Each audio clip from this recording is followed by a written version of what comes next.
The following is a presentation of the Healthcare Facilities Network. Hello, this is Peter Martin. Thanks for watching this video. Just wanted to give a quick plug for a recruitment that we are doing at Southeast Georgia Health System in Brunswick, Georgia.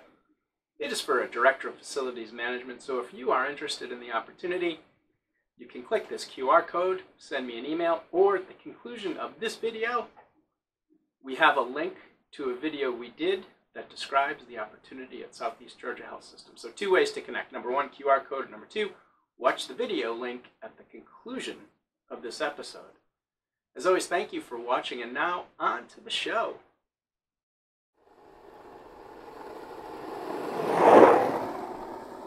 Hello and welcome to the Healthcare Facilities Network. As always, thank you for tuning in. I'm Peter Martin of Gosselin Martin Associates and the Healthcare Facilities Network.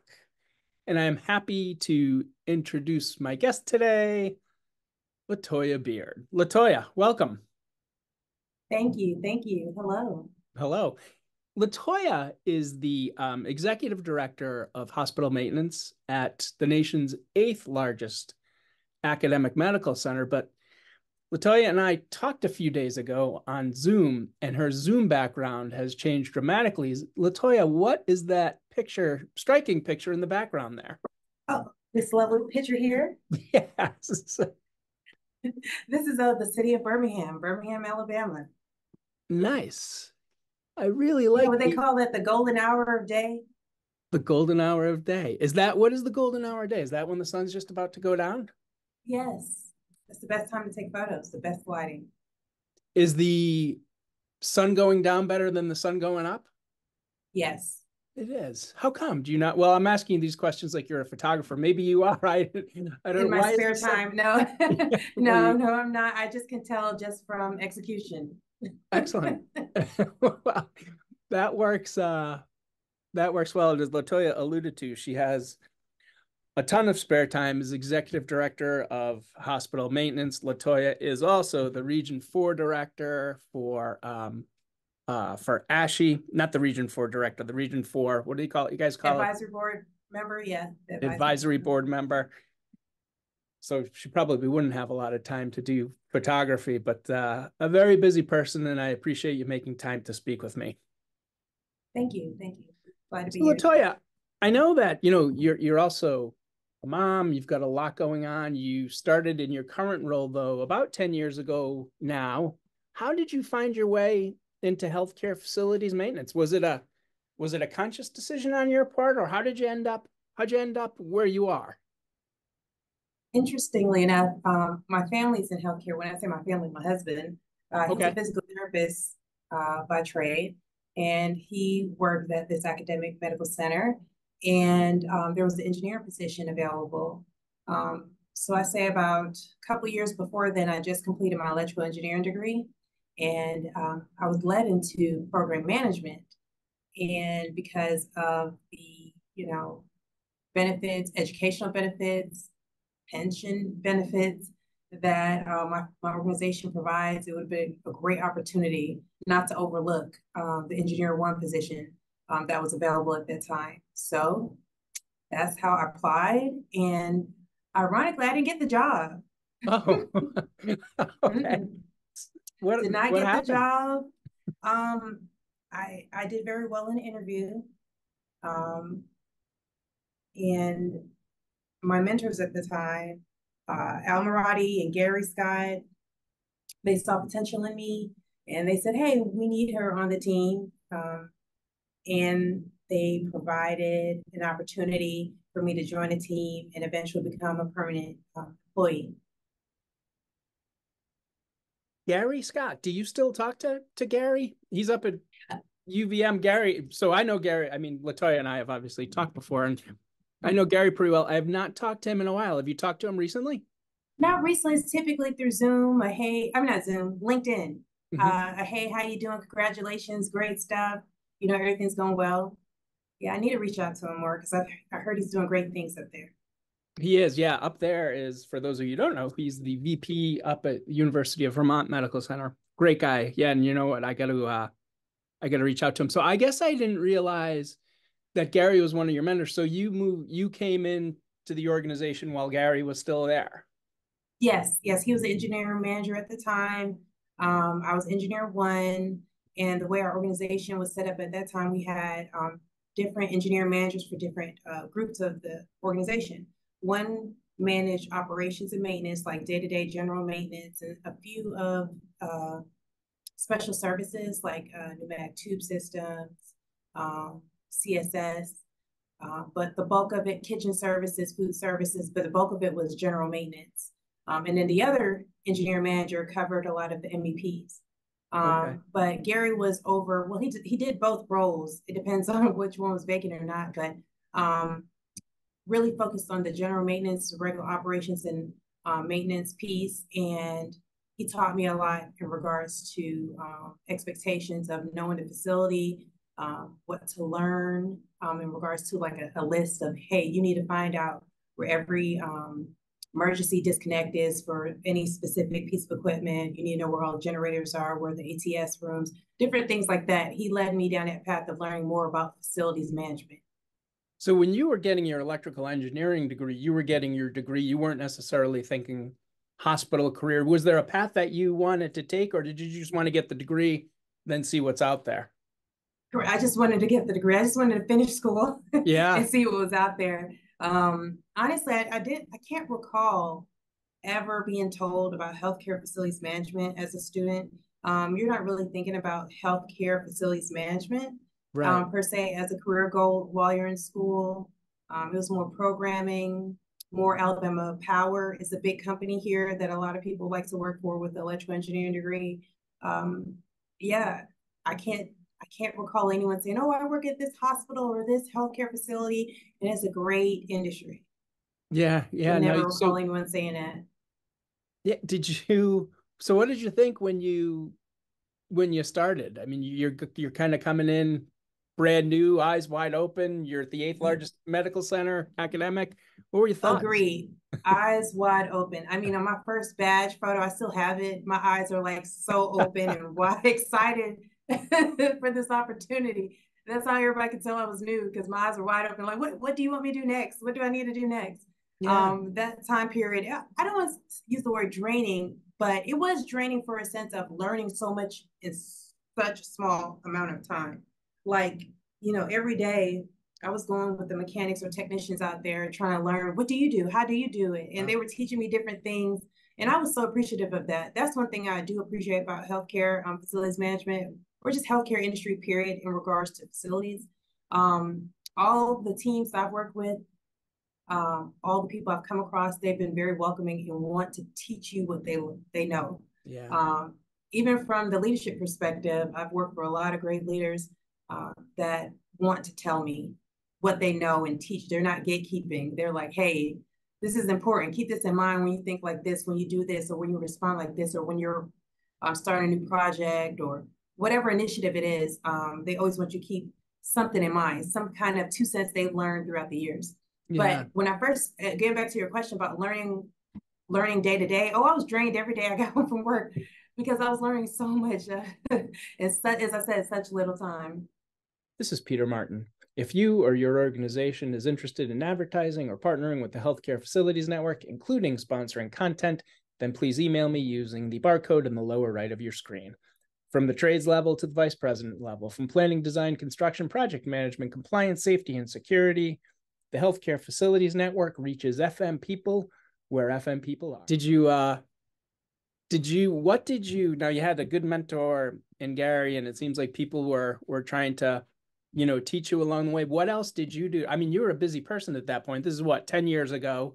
So what was that, 2013? Yeah, well, 2013. Oh, yes, 2024, right? Mm-hmm. 11 years ago. So you were busy at home, you're busy at work. How did you go about learning, learning what you needed to know? Well, a lot of it came with doing. Like I said, asking people if I could go with them to see what they're doing, even though I didn't have a tool per se, because I was a part of the management team. Yep.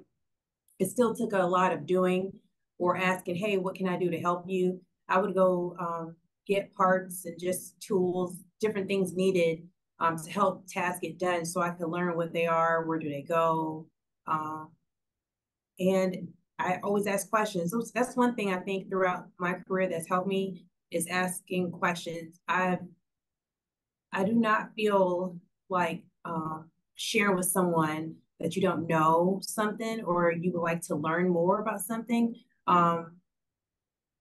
It's a bad thing. I don't want to Yeah. look at it as a bad thing, especially in an industry where someone else can get hurt by your mistakes. I think it's best to speak up on what you can and cannot do and be as transparent as possible.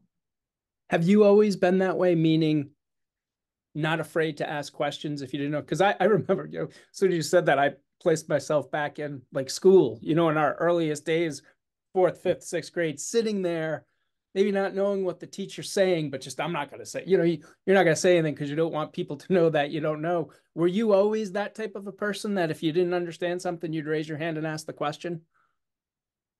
That's funny. I can't recall, because once you pass over that threshold of your eyes being open to certain things, you can't remember how it used to be. Yeah, that's so, very true. so with that, I can't remember. I just know that I know I was in college, I used to be like that. Interesting story. I remember applying right before I graduated. I applied for Intel. The And Intel, the chip yeah, guys, the chip Intel, company. yes. So I applied and they came back. I think it was just some kind of email that went around throughout the department saying, hey, they're looking for new students, apply or something. So I sent my resume and the recruiter asked me specifically about different programs that if I knew anything about them, or did I learn them in school? And I was like, hey, I greatly appreciate you responding to my email, but I have no idea what you're referring to. And I'm sorry to waste your time. And he replied back saying, no, you did not waste my time. I've never met an engineering student that was vulnerable enough to tell me Wow. that they didn't know something. So please remember my name and number if you're ready to take on a new career. So it's funny because that same name and number I gave to some of my classmates who I knew were really, really brilliant and loved that stuff. I gave it to them and they ended up getting a job there. Oh, And I'm still really? waiting on that thank you card or some kind of gift for that. But all that to say is that's the first time I recognized that, hey, there's nothing wrong with sharing because there's so many people out there, I hate to say it, that are faking their way through life in regards to, I don't want to say faking, but making it day to day with the limitations they have. So why would it be wrong for you to try and do your best at whatever you can? Yeah, yeah, and that's funny you say that because, talking about the email reply that you got from the Intel person and kind of not expecting that. Do you find, and so this is kind of like a general business question, not even healthcare facilities. Do you find when you get an email from, because I'll get emails from people quite often, and sometimes, and they're just kind of very abrupt and to the point. There's no tone. There's just kind of no basic, just manner, like a hello, how you doing? Thank you for like that kind of thing. And I find that when I get an email like that you got back from that recruiter, they probably saw that you were a little human in there, and they reply to that as opposed. And I think that, those perceptions, sometimes we forget that those emails last. So maybe 5 years from now, you're going to reconnect with that person. They're going to remember you because you're going to stand out. I think that sometimes we just send emails out, not really thinking that we have an opportunity to make a positive impression with everything that we send. That's kind of a convoluted, long thing, but I think it speaks to what you did, though. You made a connection because you humanized it. And I think sometimes we lose those opportunities, especially today when everybody's in a hurry. Correct. And I also think that when you're alluding to like what you write in email or even text messages, it's hard to give an emotion behind words that you're reading because it also depends on what mood you're in personally. Yeah. It depends on what experiences you've had with certain words that are stated in the order that they're said. Yeah. It's a lot that comes with reading text and how it's implied. And people, I don't want to use generalize and say people, but nowadays people are not using the right punctuations or grammar. So because we're like you're saying, we're so busy, hustling, bustling, trying to get a point across. Hey, I just said this point, take it for what it is and keep it moving. So yeah, I mean, and honestly, I know. I guess in recruitment or from that side of the world, maybe he does have to be more compassionate or be more in tune with human Yeah. interaction. I've always Yeah. found that even just like even something as simple as like the first at the beginning a hello and then at the end thank you, like it, and it doesn't but I think sometimes that's even lost. People don't even do that, and a hi and a thank you, that's all you need to do. Yeah, and it's funny you say that because I need to fix my email signature. For years I had my email signature say thanks, and then my name and stuff, and then I just updated it, and it doesn't have thanks in front of it anymore. And I was like, whoa, that looks a little Yeah. rogue. Like, Right. Right, just right. saying, hey, take care of this and Lotoya. That's it. It doesn't even give any, kind of salutation or appreciation or something or whatever Yeah. at the end. And I Yeah. think these days those connections are even more important because like I said, like you said, everybody's just in a rush all the time. Everybody's just so busy. There's so many priorities. So speaking of busy, how long did you stay in that initial role, and what was your path like in just 11 years, not a long time, to coming in? Did you say you went for the maintenance engineer one role, correct? Yes. Okay. Yes. Did you eventually get that? Did you eventually get that role? Yes, I did. I came in temporarily as a technical support person from July 2013, and then November 2013 I was able to interview and earn the role as engineer one. So I was in that role. I'm sorry, I didn't even think of my dates. I got to look at my LinkedIn. That's But for some time, like 2000, I think it was like 17 or 18, something like that. I can't give specifics. I probably looked at my LinkedIn for real to know those dates, but it all merged you're not together. you're not interviewing. You're just talking. I know, right? But an opportunity came about for engineer manager position. And then I was able to obtain that position. And the leader at that time was Ralph Graham, another mentor. Yes. Yeah. Very beneficial to my career as well. So yeah. So I worked as engineer manager at that time. So the same position Gary Scott had in regards to managing different engineer ones, different maintenance field supervisors or major system supervisors. I had that role at that time managing that. Okay. Okay. And then, go ahead. No, go right ahead, please. No, I was gonna say, then it went on to supporting our department had some changes, then supporting our department as assistant director. Wow. And then the opportunity came around for me to apply for executive director when our past director left the organization. Wow. Did you ever have any hesitance in applying for these different things, or did you determine early on that you wanted to keep climbing? I think naturally, I mean, me personally, I've always felt like, I've never looked at it as I deserve any position. I work hard for everything I do or received. So I never looked at it as something that I deserve to have that position, because if it didn't work out, I knew something else would work out eventually for me. Not to be too religious, but I go by the phrase of what God has for me is for me. Sure. No one else can take that away from me because it's already set for me. So Yep. If it doesn't work out, I'm meant to go through that different season, that different storm, whatever you may want to refer to it as, because eventually something will come around that benefit for me, that's made for me.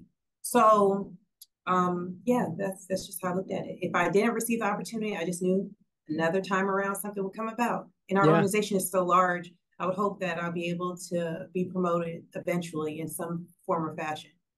What was that like for you to, you just alluded to it, the organization was so large. Obviously, you have a technical learning curve. You got your electrical engineering degree, but now you're in a hospital, so there's the technical part. But also in these big medical centers, often there's kind of organizational dynamics that you have to learn and figure out as well. What was that process like from an organizational dynamics, just learning how? We've worked at a lot of academic medical centers. They're all different. They're all unique. they all have their own challenges organizationally. What was it like to learn the dynamics and to grow that way? Did that take time as well, Lotoya? Oh yes, I think naturally, that's something everyone has to deal with, right? Yeah.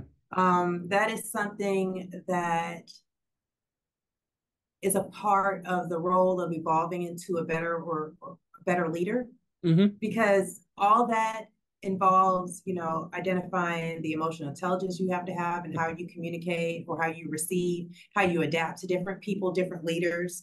Yeah. Because just because everyone has a C in front of their job title doesn't mean they're going to come off the same way, right? Everyone is different. So how do you adapt to that? How do you explain to your chief facilities officer what you need, at the same time translating that to the other AVPs that's over peri-op and all the other specialty services, radiology, different things like that at the hospital, and translating it to them so they understand what you're saying and still understand the importance of what you need. Yeah, I think that a lot of those discussions also in realizations of me realizing just because I say I need it doesn't mean it's going to be done. Right? Yeah. and coming to a conclusion of what does that look like in the in-between, in the interim phase? What can I do to help my organization when I'm being told maybe or not yet or hold up a second?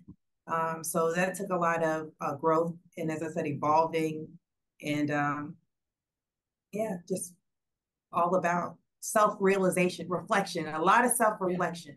Yeah. Yeah. Yeah. Do you when you began, obviously you're a female, was that, and you're coming into an organization that's, I mean, not an organization, coming into a department that's probably primarily male dominated. Now, knowing Gary, Yes, I'm sure he was industry very, that's male dominated. yeah, Yeah. industry that's male dominated, forget the Yeah. organization. Now, knowing Yeah. Gary, I'm sure he was supportive of that, but he's still doing what he does. Was that for you?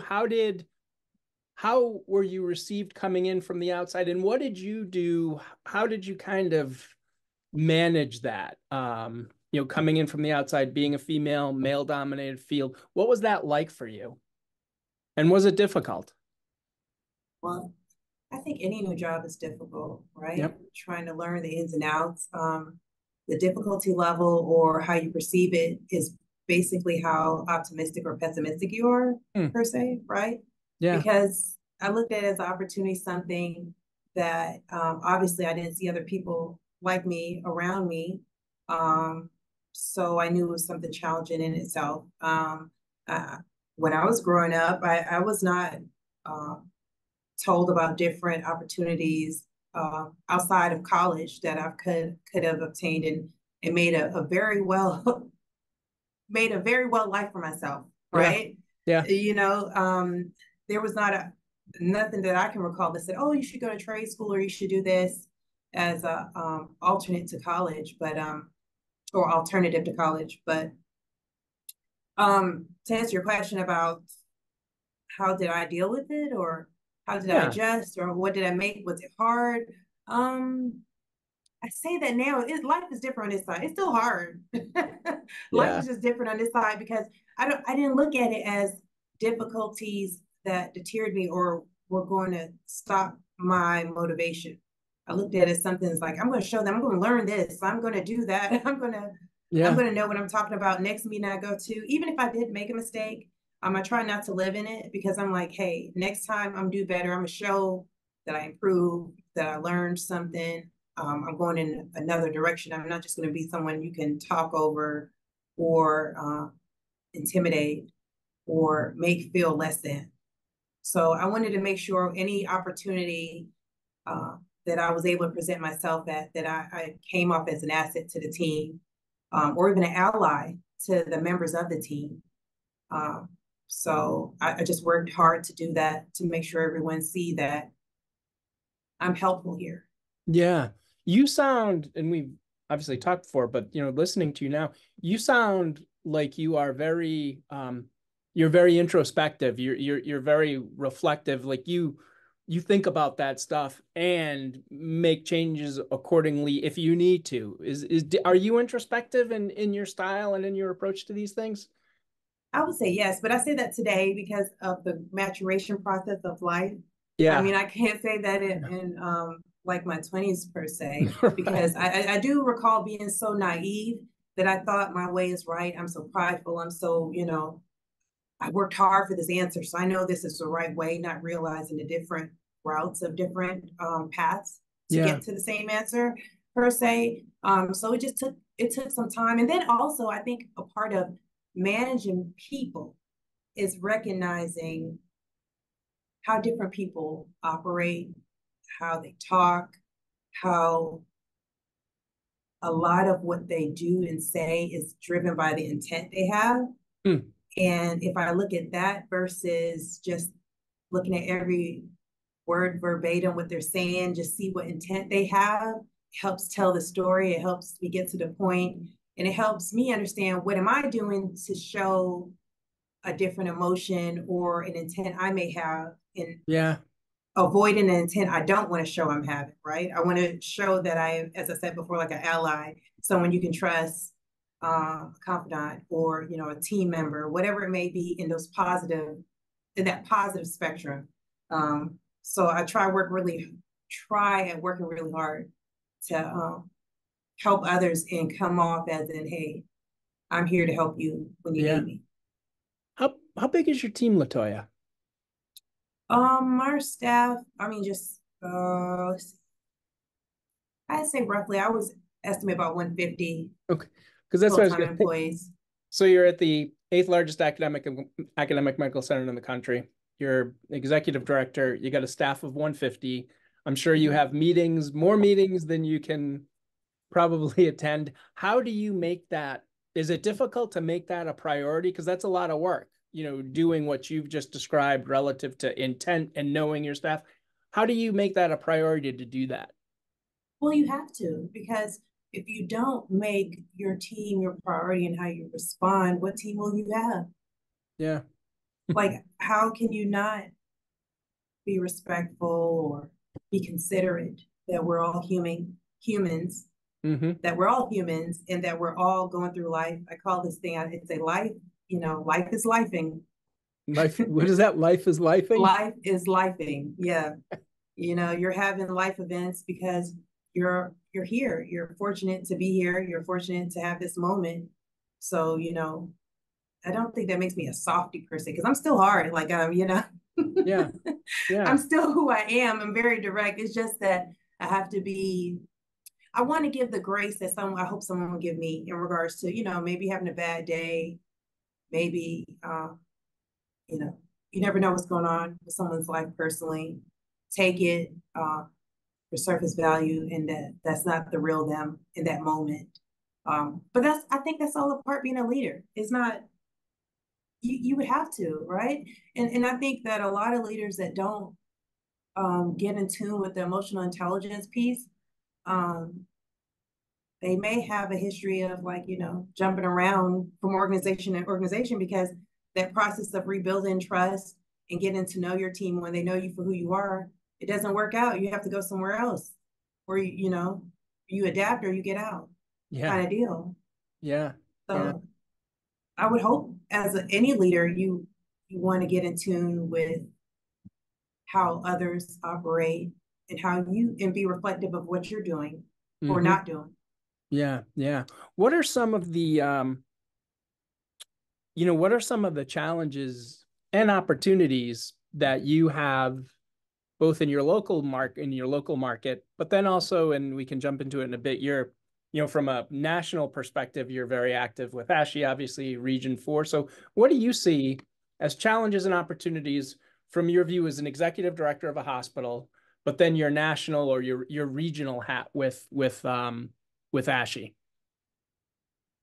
Same thing right now is everywhere. Yeah. Skilled employees, skilled trades being available, and not just skilled as in having the education, the formal education, but the experience behind it.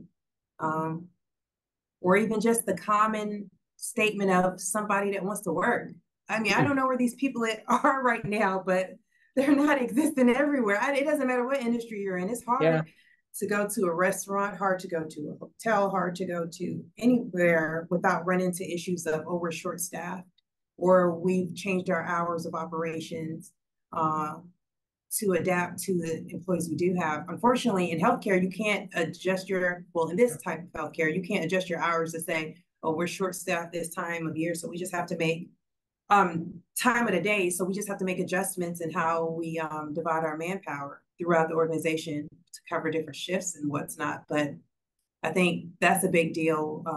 Worrying about short-staffed organizations or the need of finding experienced people and just the prices, the inflation has gone up and replacing different pieces of equipment. You know, for instance, 5 years ago, we changed out some HEPA filters, less than a couple $100,000, right? For all our ORs. Now, we're never going to talk about that number. It's like exponentially increased. Yeah. Like the inflation that has impacted the industry with supplies and equipment is outrageous. Yeah. Good word. Good word. Yeah, we were just talking about it today. One of our engineering managers, we were talking about how some of the skilled crafts in our industry are requesting a certain dollar amount an hour. And I was like, man, is that because of inflation or is that the new normal? And we both looked at each other and said, it's the new normal. Yeah. Yeah, it's crazy, isn't it? Yeah. Do you guys with no experience, people are demanding a lot of money. Yeah. Yeah. You know, I was talking to somebody else about this. I think that, you know, there's a teacher strike up here. So we're right outside of Boston, and there's a really? yeah, in one of the local suburbs, the teachers went out on strike, and they're asking for, listen, wherever you stand, they're asking for like 60 days paid leave for personal. What they're asking for. Listen, if you can get it, you can get it. But it just seems so far out of the bounds of like realism, you know, that, but I think they can do that because, and what you were alluding to, the supply's just not there. It's like you said, you go to these places, where did everybody go? Yeah. Who's working? So yeah, I think, as you said, they do it because they can, and there's a, you know, there's a lack of supply out there. I don't know where it ends. But it's certainly difficult for folks like you who are looking for people. Do you guys do a lot in-house? Do you perform a lot of your work in-house? Yes. When I say majority, like 99% of our staff is in-house. Oh, wow. Wow. So that's pretty good. Yeah, we have a very skilled team. Our electricians are NICET certified, 1, 2, and 3 levels of fire alarm. Our plumbers have med gas, 60-10, 60-40. They have, some of them have backflow training through our local water management company, water provider company. What was the other? The med gas, I said. I mean, we have a lot of specialized staff. A lot of our pneumatic tube system technicians, direct Swiss log training. Wow. Our CSS technicians certified in all the different sterilizers we have. Legit certifications, not wow. Yes. You know.